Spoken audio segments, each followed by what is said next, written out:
दोस्तों जब काउंटर में ऑलरेडी इतना लाइन लगे रहता है, उस समय अगर आपको कोई आके पूछे कि मुझे इतना रुपया इन्वेस्ट करना है, उसका कितना रिटर्न मिलेगा, या फिर कौन-सा स्कीम में कितना रिटर्न मिलते हैं, या फिर कौन-सा स्कीम का लिमिट कितना है, तो काउंटर में इतना भीड़ काउंटर में ये सब कस्टमर का ये सवालों का जवाब देना बहुत मुश्किल काम है, क्योंकि ये टाइम टेकिंग है। तो इस केस में आप क्या कर सकते हैं, आप उनको सजेस्ट कर सकते हैं कि आप पोस्टिंग को ऐप डाउनलोड कीजिए, वहाँ पे आपको कैलकुलेशन का फीचर मिल जाएगा। या फिर आप सजेस्ट कर सकते हैं कि आप बाद में आइए, क्योंकि अभी काउंटर टाइम चल रहा है। या फिर आप ऐसा भी बोल सकते हैं कि आप एजेंट से बात कीजिए, वो आपको कैलकुलेशन समझा देगा। दोस्तों ये कोई सोल्यूशन नहीं है, क्योंकि बाद में भी वो आके आपको फिर से पूछेगा कि ये ऐसा क्यों है, वैसा क्यों नहीं है। दोस्तों कैसा होता है, बस एक इनपुट और एक क्लिक के माध्यम से कस्टमर का अगर सारे सवालों का जवाब दे पाते हैं। हाँ दोस्तों, मैं बात कर रहा हूँ एक ऐसे कैलकुलेटर के बारे में जो सिंगल इनपुट और मल्टीपल आउटपुट सिस्टम में काम करते हैं। मतलब बस एक इनपुट आपको देना है और सारे स्कीम का जो रिजल्ट होते हैं, मतलब जो इंटरेस्ट है, वो कौन सा स्कीम में कितना मिलते हैं, वो एक ही बार में पॉपअप हो जाते हैं।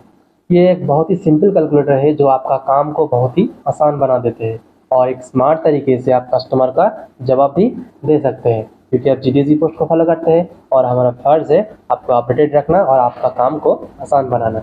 तो हेलो फ्रेंड, मैं हूं फैजुल्लाह, अगर आप देख रहे हैं जीडीएसी पोस्ट।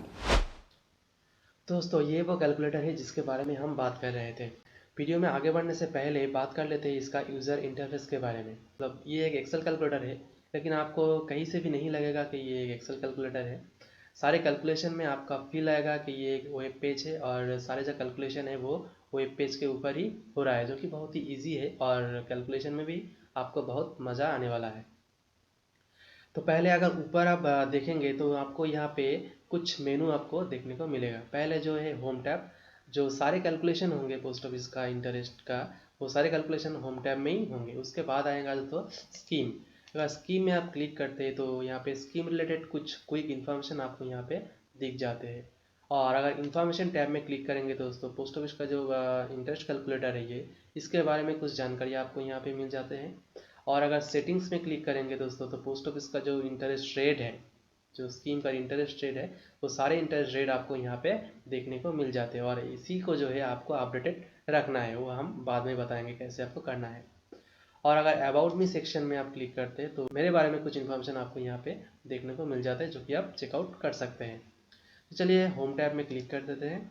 इसके बाद दोस्तों आप थोड़ा ही नीचे आएंगे तो यहाँ पे आपको 3 सोशल मीडिया लिंक आपको मिल जाएगा, जो कि व्हाट्सअप चैनल का है, फेसबुक पेज का है, और यूट्यूब चैनल का है। इसमें क्लिक करके जो है दोस्तों आप हमारा यूट्यूब चैनल, फेसबुक पेज और व्हाट्सअप चैनल के साथ जुड़ सकते हैं। और अगर थोड़ा लेफ्ट साइड में आएंगे, यहाँ पे आपको इंडिया पोस्ट का लोगो मिल जाएगा, जिसमें अगर क्लिक करेंगे तो दोस्तों इंडिया पोस्ट का जो ऑफिशियल वेब पेज है वो आपको खुल जाएगा। तो यहाँ पे क्लिक करके भी इंडिया पोस्ट में आप डायरेक्टली जा सकते हैं। लेकिन इसके लिए आपका कंप्यूटर में इंटरनेट कनेक्शन होना ज़रूरी है। जो आपका इंटरनेट कनेक्शन होगा और आपका डिफ़ॉल्ट ब्राउज़र होगा, उसी के माध्यम से जो है इंडिया पोस्ट का वेबसाइट खुल जाएगा। और यहाँ पे आपको मेकर का यानी कि मेरा एक फ़ोटो देखने को मिलेगा, और यह जो है मेरा नाम आपको देखने को मिल जाएगा, जो कि आप चेंज कर सकते हैं, आप अपना नाम लगा सकते हैं। वो कैसे, वीडियो में हम बाद में बात करेंगे। और इधर लेफ्ट साइड में अगर आएंगे तो यहाँ पे पोस्ट ऑफिस का जो सारा स्कीम है, सारा स्कीम का लिंक आपको मिल जाएगा, जिसके ऊपर क्लिक करके जो है आपका इंटरेस्ट का जो कैलकुलेशन प्रोसेस है वो आप देख सकते हैं। और अगर यहाँ पे बीच में आएंगे दोस्तों, यहाँ पे आपको सेविंग्स बैंक का लोगो दिख जाएगा, जिस पर क्लिक करके आप पोस्ट ऑफिस का जो सेविंग्स रिलेटेड जो इन्फॉर्मेशन है, वो सारे स्कीम का इन्फॉर्मेशन आप इंडिया पोस्ट का वेबसाइट से प्राप्त कर सकते हैं। और यहाँ पे अगर आएंगे तो ये इनपुट बॉक्स, जहाँ पे आपको जो है आपका इनपुट देना है, क्योंकि ये एक सिंगल इनपुट और मल्टीपल आउटपुट कैलकुलेटर है, तो आपका जो सिंगल इनपुट वो यहीं पे आपको देना पड़ेगा। तो चलिए शुरू करते हैं इसका कैलकुलेशन। कैसे इसका कैलकुलेशन होगा वो देख लेते हैं। तो पोस्ट ऑफिस में दो तरह का इन्वेस्टमेंट होते हैं। एक है वन टाइम इन्वेस्टमेंट, जैसे कि टाइम डिपॉजिट हो गया, सीनियर सिटीजन हो गया, एनएससी हो गया, केबीपी हो गया। इस तरह का जो स्कीम है वो वन टाइम इन्वेस्टमेंट के दायरे में आते हैं। और दूसरा है जो है रिकरिंग डिपॉजिट, जैसे कि रिकरिंग डिपॉजिट हो गया, पीपीएफ हो गया, एससीएसएस हो गया। इस तरह का जो स्कीम है वो रिकरिंग स्कीम है, जिसके ऊपर आप जो रिकरिंगली जो है डिपॉजिट कर सकते हैं। तो डिपॉजिट करने के समय आपको ध्यान रखना पड़ेगा कि आप किस तरह का डिपॉजिट करना चाहते हैं, तो रिजल्ट भी आपको उसी तरह का मिलेगा। सपोज किसी को 2.5 लाख रुपए इन्वेस्ट करना है, तो कैसे करेंगे। यहाँ पे जो इनपुट बॉक्स है दोस्तों, यहाँ पे आपको 2.5 लाख रुपए इनपुट करके एंटर करना पड़ेगा। एंटर दोस्तों आपको करना ही पड़ेगा, क्योंकि अगर नहीं करेंगे तो कैलकुलेशन जो है काम नहीं करेगा। जैसे ही करेंगे यहाँ पे आपको टिक मार्क दिखेगा और एक इंस्ट्रक्शन दिखेगा कि लेफ्ट साइड से जो है अपना स्कीम चूज़ करें। क्योंकि 2.5 लाख है, ये एक वन टाइम इन्वेस्टमेंट होगा। तो अब वन टाइम इन्वेस्टमेंट वाला जो स्कीम है, जैसे कि टीडी हो गया, आप देख सकते हो यहाँ पे 1, 2, 3 और 5 साल का है। अब यहाँ पे सीनियर सिटीजन हो गया, अब एनएससी हो गया, केवीपी हो गया, एमएसएससी हो गया। ये सारे स्कीम के ऊपर जैसे आप क्लिक करेंगे दोस्तों, आपको पता चलेगा कौन सा स्कीम में आपको कितने टाइम के में कितना रिटर्न मिलेगा। अगर आप एनएससी में क्लिक करते हैं, यहाँ पे आपको दो तरह का एनएससी दिखने को मिलेगा, एक है एनएससी 8 और एनएससी 9। एनएससी 8 जो अभी चल रहा है उसका कैलकुलेशन आपको दिखने को मिलेगा, और एनएससी 9 जो कि अभी डिसकंटिन्यूड है लेकिन पहले था। अगर कोई अपना इंटरेस्ट देखना चाहते हैं तो यहाँ से भी कैलकुलेट करके देख सकते हैं। इसी तरह आप जो है एमआईएस, आप जो है एससीएसएस यानी कि सीनियर सिटीजन और एमएसएससी का कैलकुलेशन भी देख सकते हैं दोस्तों। क्योंकि हर एक स्कीम का मिनिमम और मैक्सिमम लिमिट और मल्टीप्लिकेशन फैक्टर अलग होते हैं, तो कैलकुलेशन करने के समय आपको ध्यान रखना पड़ेगा यहाँ पे जो इन्फॉर्मेशन शो हो रहा है वो क्या है। क्योंकि दोस्तों एमएसएससी में मैक्सिमम जो इन्वेस्टमेंट लिमिट है वो है 2 लाख। यहाँ पे हमने 2.5 लाख रुपए इनपुट किया था, इसलिए यहाँ पे दिख रहा है investment amount must be between 1000 to 2 lakh. तो अगर यहाँ पे हम इसको 2.5 लाख को 2 लाख कर देंगे तो ये जो एरर है वो आपको नहीं दिखेगा। चलिए फिर से कर दिया और एमएसएससी में क्लिक किया तो यहाँ पे दिख रहा है wow you have entered ₹2 lakh only. इसी तरह जो मल्टीप्लिकेशन फैक्टर है 1,90,010 एंटर कर देंगे तो क्या दिखेगा, तो यहाँ पे दिखेगा amount should be multiple of ₹100। इसी तरह हर स्कीम का जो मिनिमम मैक्सिमम लिमिट होते हैं, मल्टीप्लिकेशन फैक्टर होते हैं, वो हर एक स्कीम में ही दिख जाते हैं। यहाँ पे देखो, यहाँ पे amount should be multiple of ₹1000, यानी कि सीनियर सिटीजन का जो मल्टीप्लिकेशन फैक्टर है वो है 1000। तो इस तरह हर एक स्कीम में जो है आपको वो इन्फॉर्मेशन मिल जाएगा। तो कैलकुलेशन के समय ध्यान दें, जो स्कीम का आप कैलकुलेशन देख रहा है उसका जो इन्वेस्टमेंट अमाउंट है वो सही है या नहीं। इसी तरह है दोस्तों, आप जो है रिकरिंग डिपॉजिट का भी कैलकुलेशन कर सकते हैं। रिकरिंग डिपॉजिट जैसे कि आरडी हो गया, पीपीएफ हो गया, एसएसए हो गया, इस तरह का जो डिपॉजिट होता है वो रिकरिंग डिपॉजिट कहलाते हैं। जैसे अगर सपोज किसी को 5,000 रुपये रिकरिंगली डिपॉजिट करना है तो क्या करना पड़ेगा, यहाँ पे दोस्तों आप क्लियर कीजिए और यहाँ पे आप 5,000 डाल दीजिए, एंटर कीजिए।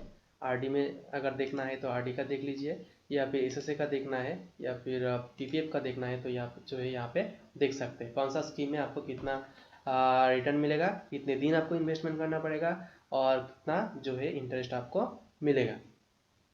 यहाँ पे दोस्तों ध्यान देने वाली बात ये है, जो पीपीएफ और एसएसए है इसमें अगर कोई चाहे तो मंथली भी कंट्रीब्यूट कर सकते हैं और एनुअली भी कंट्रीब्यूट कर सकते हैं।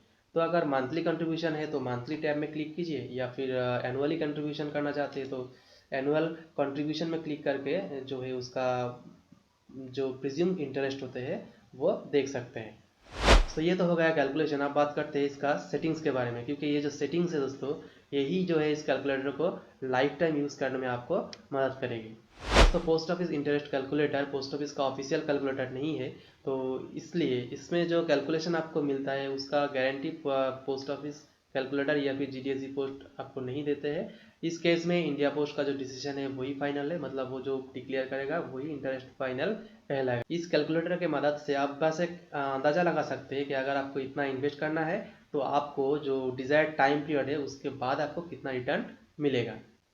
एक्यूरेट कैलकुलेशन के लिए मेक श्योर कि आपका जो इंटरेस्ट रेट है पोस्ट ऑफिस का वो इस कैलकुलेटर में अपडेटेड है। वो आप कैसे पता करेंगे कि जो करंट इंटरेस्ट रेट है वो क्या है। इसके लिए दोस्तों आपको जाना पड़ेगा इंडिया पोस्ट का ऑफिशियल वेबसाइट में। आप जो है यहाँ पे होम टैब में क्लिक करने के बाद जो यहाँ पे सेविंग्स का लोगो दिख रहा है इसमें क्लिक करके भी जो है आप इंडिया पोस्ट का ऑफिशियल वेबसाइट में जा सकते हैं। तो जैसे आप यहाँ पे दोस्तों क्लिक करेंगे तो यहाँ पे पोस्ट ऑफिस का जो सेविंग्स रिलेटेड जो पेज है वो खुल के आ जाएगा। और अगर आप यहाँ पे नीचे आएंगे दोस्तों, यहाँ पे नीचे आएंगे तो यहाँ पे इंटरेस्ट रेट न्यू यानी कि जो करंट इंटरेस्ट रेट है वो आपको यहाँ पे दिख जाएगा। बस आपको यहाँ पे इंटरेस्ट रेट जो है उठाना है। जैसे कि सेविंग्स का यहाँ पे 4% है, इंटरेस्ट रेट उठाना है, आपको कैलकुलेटर में आना है, सेटिंग्स में जाना है और सेविंग्स का जो रेट है वो चेंज कर देना है, बस काम खत्म। तो सारे स्कीम का ऐसे ही जो है आप अगर अपडेट कर देंगे तो आपका कैलकुलेटर अपडेटेड रहेगा और लाइफ टाइम जो है इस कैलकुलेटर को आप फ्री में यूज़ कर सकते हैं।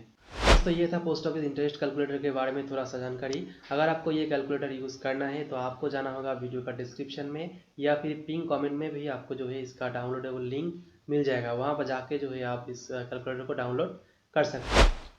जब फर्स्ट टाइम दोस्तों इस कैलकुलेटर को आप ओपन करेंगे दोस्तों, यहाँ पे जो लॉगिन पेज है वो आपको दिखेगा और यहाँ से जो है आप अपना नाम चेंज कर सकते हैं। जैसे ही मैंने क्लिक किया, सपोज किसी का नाम है राहुल, यहाँ पे राहुल दिया और एंटर करना पड़ेगा और उसके बाद क्लिक हियर में क्लिक करेंगे दोस्तों, लॉगिन डैशबोर्ड पे आप जो है आ जाएंगे।